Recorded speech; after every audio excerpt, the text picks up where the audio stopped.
Welcome back sa akin channel mga kasweet at magandang araw sa inyo. So kung sakaling hindi nga umattend itong si Vice President Sara sa gagawing mini trial ng Kongreso para sa impeachment proceedings, which is alam naman natin gagawin lang ng mga kongresista na ito kay Vice President Sara ay sa loob ng 2 buwan i-demolish nila si VP Sara. Gagawa ng kung ano-anong issue, babatuhin ng putik, sisiraan. Kaya nga kahit hindi umattend si VP Sara, i-declare naman nila yon na ipapasa na nila ito sa Senado at doon na magkakaroon ng Senate trial. Magkagayon man ay mayroon silang Plan B.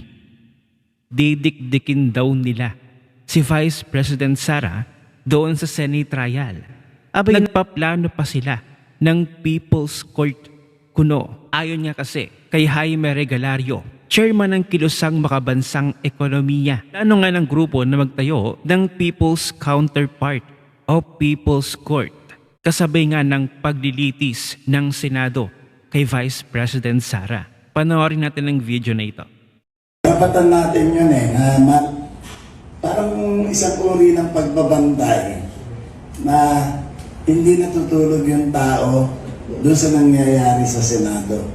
Ay. Kaya kung walang resoluteness yung Senado, at least may maglalahad pa rin ng mga ebidensya Sino at kayo? maglalahad ng mga katotohanan doon sa People's Court.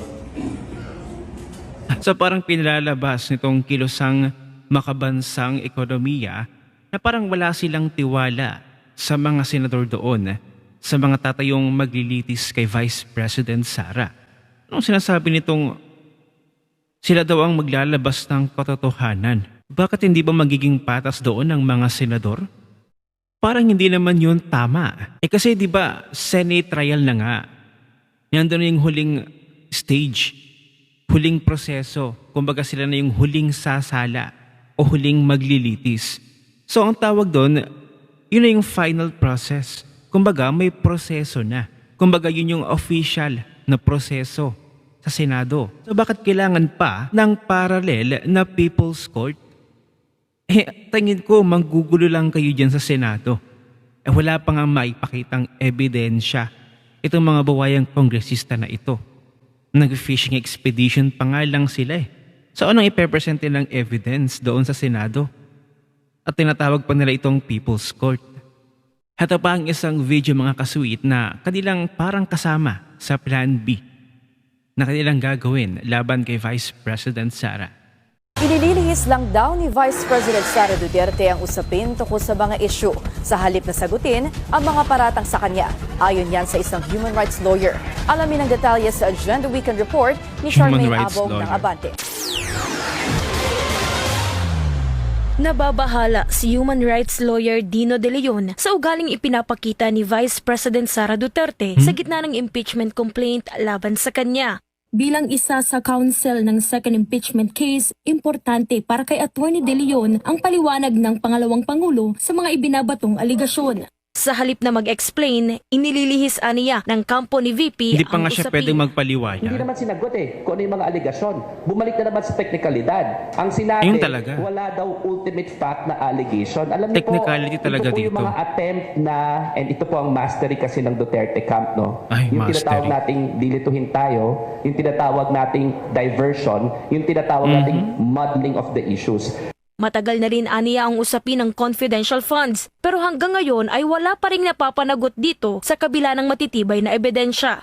Binigyan din ni Atty. De Matitibay na Leon na ebidensya. tinatago pa rin hanggang ngayon ang joint bank accounts ni VP Sara at ng kanyang amang si dating Pangulong Rodrigo Duterte sa kabila ng paulit-ulit na hamon na ipakita ito. Inaasahan ni Atty. De Leon na magsusumite ang House Committee on Justice ng subpina sa mga dokumento kabilang ang joint bank statement ng mga Duterte. Dagdag pa niya, hindi rin dapat magpatinag ang mga kongresista sa anunsyong pagtakbo bilang Pangulo ni VP Sara sa 2028 national election. Nagpanik na nga sila. I am alarmed that we allow such kind of impunity in this country. It's high time that we hold Sara Duterte into account for all her transgressions. Kayo lang naman. Naniniwala din si Atty. De Leon na hindi dadalo sa nakatakdang impeachment hearing sa March Siyempre. 25 si VP Sara. Pupusta ako dyan. hindi yan darating, pero kung darating siya, hindi niya sasagutin ang mga tanong. Bagkus, ililihis na naman at magagalit at sasabihin politika lamang ito. Una nang kinumpirma ng VP Sara Camp na natanggap na nila ang imbitasyon ng House Justice Committee. Samantala, plano ng kilusang makabansang ekonomiya na magtayo ng People's Court Ayun na nga sakaling yun. makarating sa Senado Diba? ang impeachment case. Ayon kay KME Chairman Jimmy Regalario, bubuuhin ito ng mga dating maestrado, church members at akadim para tiyaking hindi mababaliwala ang interes ng taong bayan sa Senado. Para sa Agenda Weekend, Charmaine Abong, Abante. Interes ng taong bayan? Kayo lang naman na may gusto niyan. Ko po, huwag nang idamay ang taong bayan. Sa inyo, mga kasweet, eto na. Ito na yung kanilang plan B. Kung sakaling hindi nga dumalo si VP Sara doon sa impeachment proceedings na gagawin sa Kongreso. Mini trial impeachment. Talagang planado na, no?